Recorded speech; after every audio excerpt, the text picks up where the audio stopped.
নমস্কার বন্ধুরা, পম্পার ঘরোয়া রান্নায় আপনাদের সবাইকে স্বাগত।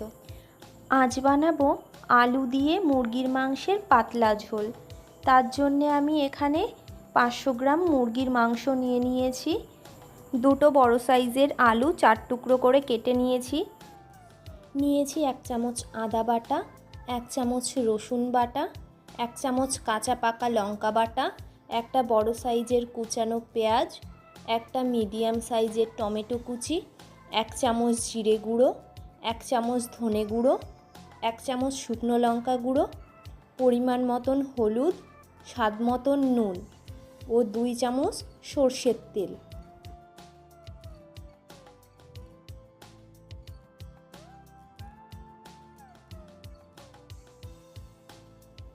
সব কিছু একসঙ্গে খুব ভালো করে মেখে নিয়ে 30 মিনিটের জন্য রেস্টে রেখে দেব।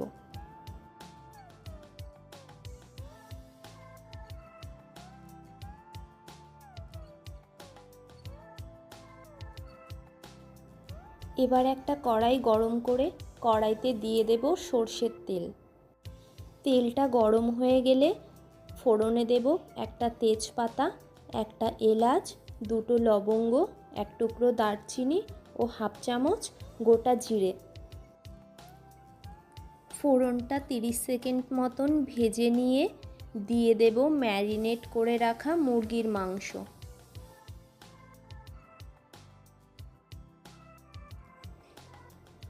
মাংসটা মিডিয়াম ফ্লেমে নেড়ে চেড়ে খুব ভালো করে কষে নিতে হবে, যতক্ষণ মাংস থেকে তেল ছেড়ে না আসে।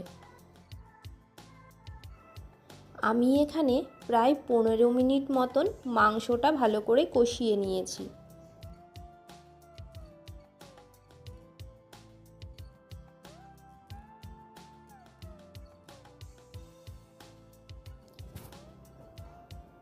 মাংস থেকে খুব ভালো করে তেল ছেড়ে এসেছে। এবার দিয়ে দিতে হবে পরিমাণ মতন গরম জল। ঝোলের পরিমাণটা আপনারা যেমন রাখতে চান সেই হিসেবেই জলটা দেবেন। জলটা মাংসের সঙ্গে ভালো করে মিশিয়ে নিয়ে ঢাকা বন্ধ করে মিডিয়াম ফ্লেমে 10 থেকে 12 মিনিট রান্না করে নেব। ঢাকনাটা তুলে নিয়ে গরম মশলার গুঁড়ো দিয়ে ভালো করে মিশিয়ে নিয়ে গ্যাসের ফ্লেমটা বন্ধ করে আরও 5 থেকে 6 মিনিটের জন্য ঢাকা দিয়ে রেখে দিলেই রেডি হয়ে যাবে আলু দিয়ে মুরগির মাংসের পাতলা ঝোল।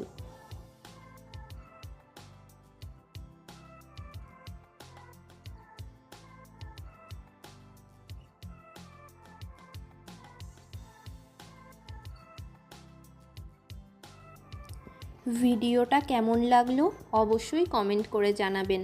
ভালো লাগলে ভিডিওতে একটা লাইক করে চ্যানেলটাকে সাবস্ক্রাইব করে পাশে থাকার অনুরোধ রইল।